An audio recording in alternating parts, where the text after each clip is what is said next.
Good morning! So, welcome to Amadeo, Coffee Capital of the Philippines. Ayan Amadeo, sarap ng kape dito.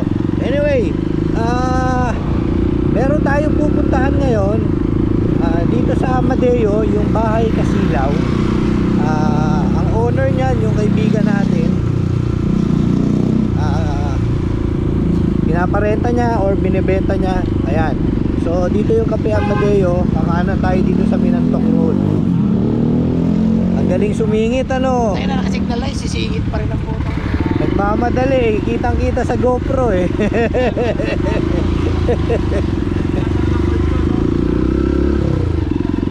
Anyway, yun, merong isang motor na bigla na lang sumingit. Naka-signal naman si kuya Tama naman yung kanyang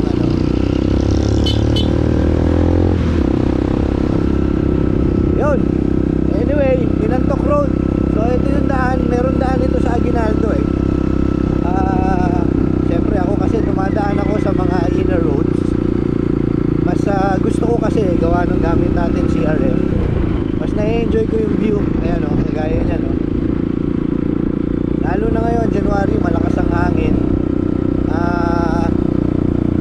Enjoy ka talaga pagka nagra-ride ka ng back roads, back doors. Anyway, see you at Kasilaw. Dito talaga taniman ng kape. Diba? Maraming kape dito. Ngayon, sabi dito, nakarating na daw ako. So, eto yung Kasilaw. Ayan. So, this is Bahay Kasilaw Resort and Villas. Ayos. Good morning. So, welcome to Kasilaw Resort.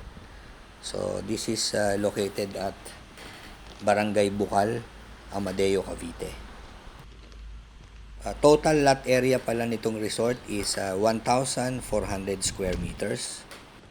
Yan pong nakikita nyong 3-story na bahay. Yan po yung dating tinitira ng owner. Pero ngayon, that is vacant. On your left, meron na rin pong generator tong resort para in case of power outage, tuloy-tuloy ang supply ng kuryente. So, ito po yung sa side, papasok dun sa mga for rent na rooms for couple and family.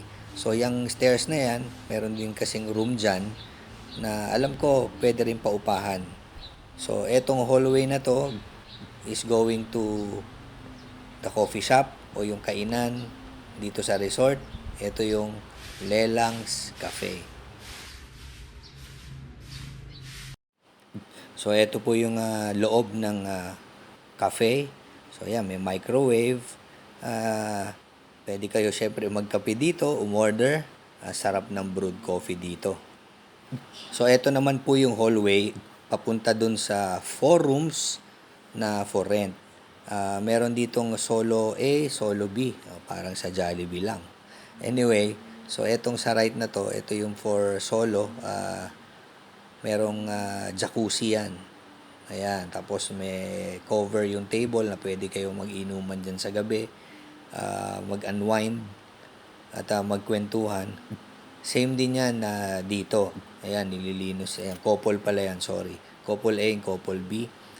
So, yung rooms lang hindi natin napasok kasi sarado pa daw at kailangan nilang linisin. So, lahat po ditong rooms na to ay merong jacuzzi. Hot and cold yan, even yung mga shower. Ito pala, meron din dipping pool located dito dun sa main house, dun sa nakita nyo kanina, yung 3-story.